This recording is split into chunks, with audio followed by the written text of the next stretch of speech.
Voici maintenant un dossier terrible sur lequel Alain Amar et son équipe travaillent depuis plusieurs semaines. Les accusations qui sont portées dans son enquête par une jeune femme mineure à l'époque des faits sont extrêmement graves. On a même peine à les croire pour certaines d'entre elles, mais c'est sa parole.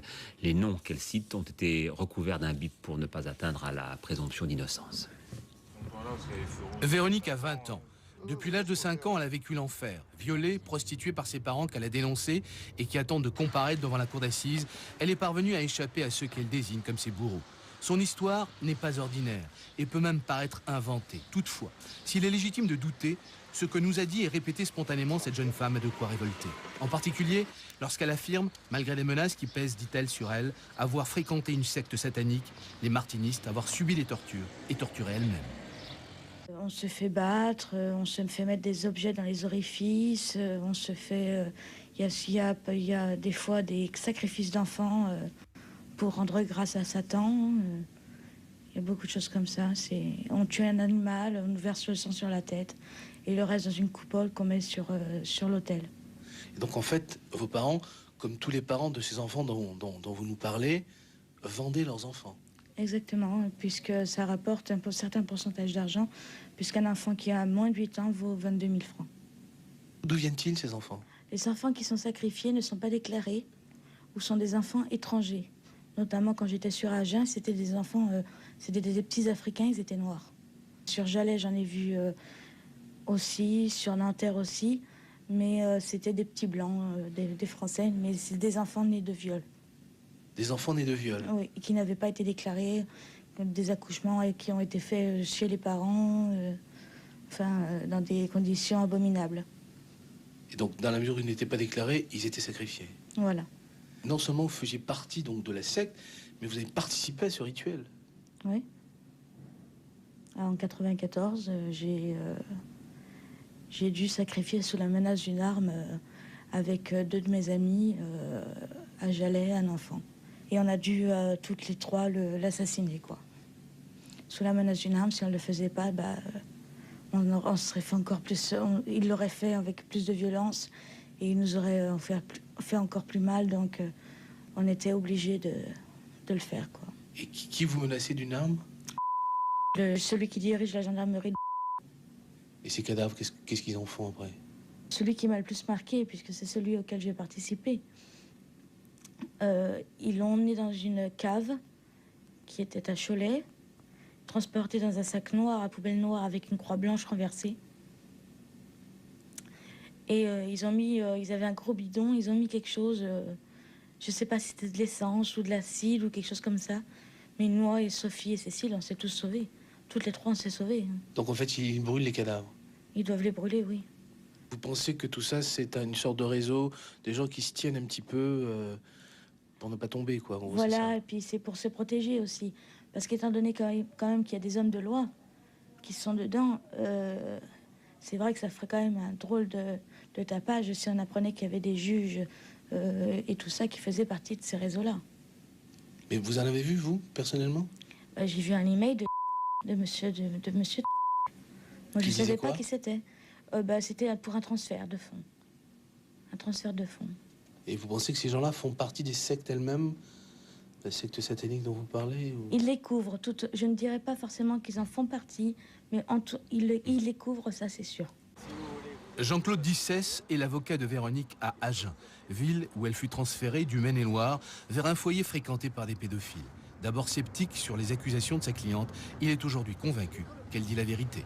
Je la crois lorsqu'elle dit qu'elle a été violée dans sa famille. Je la crois lorsqu'elle dit qu'elle a été prostituée par certains membres de sa famille. Je la crois lorsqu'elle explique que cette prostitution est forcément et nécessairement passée par de nombreuses personnes adultes qui sont venues abuser d'elle pour de l'argent. Je la crois lorsqu'elle dit en même temps qu'elle était photographiée pendant ces scènes. Et je la crois d'autant plus que nous retrouvons apparemment, c'est le point qu'il faut vérifier, ces photos sur un CD-ROM à Amsterdam. Donc c'est bien elle qu'elle a reconnu, elle a dit ça c'est moi. Voilà, c'est ça, hein. C'est tout à fait ça. Elle dit c'est moi. Elle le dit devant un inspecteur de police et en même temps qu'elle s'identifie, elle identifie 5 de ses copains et copines d'enfance. Ça signifie que si ce point s'avère exact, il faut nécessairement que ces enfants aient été soumis à des scènes pornographiques, que ces scènes aient été filmées et que ces photos aient été envoyées à Amsterdam pour atterrir sur un CD-ROM pédophile qui a été saisi par la police hollandaise dans le cadre de procédures en Hollande. Et donc ça nécessite forcément qu'il y ait une organisation qui prend des photos, qui les diffuse. Et donc ça veut dire qu'il y a une organisation et qu'il y a un réseau. Véronique nous a conduits devant l'un des nombreux lieux où se passaient, selon elle, le 21 de chaque mois, des cérémonies sataniques. Alors c'est ici que je suis venue plusieurs fois. Notamment, je me rappelle bien d'une fois en 94, où je me suis retrouvée à un rituel satanique où il y a eu un meurtre d'enfant. Et donc on était monté au second. Voilà. Et là, il y a eu viol, on devait être 5 ou 6 enfants. C'était pas une très très grosse réunion. Là, il y avait beaucoup de gens, notamment des notables, mais que je ne connais pas forcément leur prénom. Voilà. Et vous-même, vous avez subi... Oui, j'étais là et j'ai subi. Il y avait mon père. Ma mère n'était pas là cette fois-ci. Son incroyable mémoire permet aussi à Véronique de se souvenir d'un coup de téléphone où elle entend parler de la petite Marion Wagon, disparue le 14 novembre 1996. J'étais chez une des pédophiles. Et donc là, le téléphone a sonné, elle s'est mise à hurler. Elle était à l'étage, moi j'étais dans sa chambre en bas. J'ai donc décroché le téléphone qui se trouvait dans sa chambre. Et j'ai entendu un homme que je connais, Walter, qui réclamait plus d'argent, sinon il allait tout dénoncer à la police en disant, il disait lui-même, de toute façon c'est pas moi, j'irai pas en prison, c'est pas moi qui l'ai tué. Moi j'ai fait que de l'héberger sous vos ordres et que 6 jours. Et maintenant je veux l'argent. Et moi j'irai pas en prison. Et là, j'ai entendu Jean-Marc qui a dit comme ça, de toute façon, là où sont enterrés les Maccabées, ils sont pas prêts de les retrouver. Et vous avouez qu'ils sont enterrés, vous? Je pense qu'ils sont enterrés à Grand-sur-Lot, dans l'arrière-cour. Le cadavre de Marion serait éventuellement là. Je pense, oui. Des fouilles auraient été effectuées récemment, en vain. Véronique aurait-elle affabulé? En tout cas, sa déclaration laisse incrédule le père de la disparue.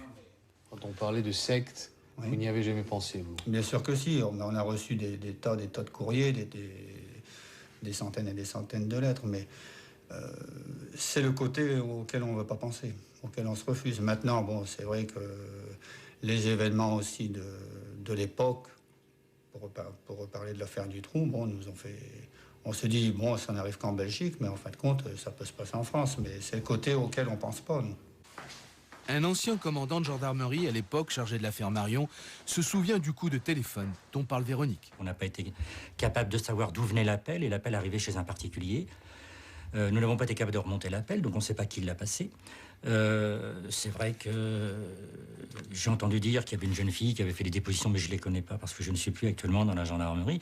Ce que je veux dire, c'est que je fais confiance à mes anciens collaborateurs pour vérifier toutes les pistes. Comment se fait-il que 5 enfants violés à Angers, on retrouve leurs photos à Amsterdam 10 ans après? Voilà la question.